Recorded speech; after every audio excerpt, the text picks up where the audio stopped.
وزیراعظم شہباز شریف کی زیر صدارت حالیہ طوفانی بارشوں اور سیلابی صورتحال پر جائزہ اجلاس اسلام آباد میں منعقد ہوا۔ اجلاس میں وفاقی وزراء، چیئرمین NDMA، چیئرمین نادرا، اعلیٰ حکام اور چاروں صوبوں سمیت گلگت بلتستان اور آزاد کشمیر کے چیف سیکرٹریز نے ویڈیو لنک کے ذریعے شرکت کی۔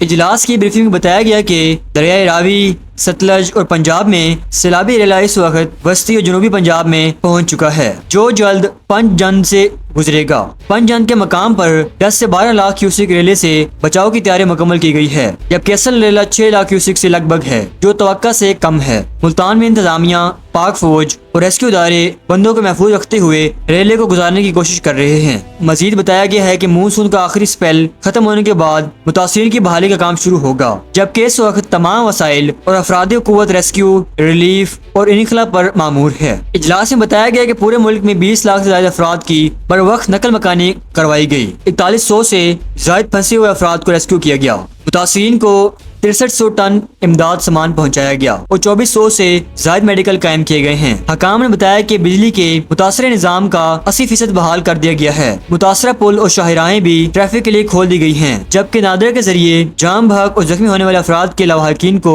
مالی معاونت فراہم کی جا رہی ہے۔ وزیراعظم نے کہا کہ سیلاب متاثرین کی بحالی حکومت کی ترجیح ہے، صوبائی حکومت کو ہر ممکن مدد فراہم کی جائے گی۔ انہوں نے ہدایت کی ہے کہ غیر رجسٹر متاثرین کے لیے بھی مالی امداد کا نظام بنایا جائے۔ وزارت موسمیاتی تبدیلی آئندہ مونسون کے لیے ابھی سے حکمت عملی تیار کرے۔ وزیراعظم نے 2 ہفتوں میں جامع لائحہ عمل پیش کرنے کی ہدایت دیتے ہوئے NDMA، PDMA، پاک فوج اور ریسکیو اداروں کی کارکردگی کو سراہا۔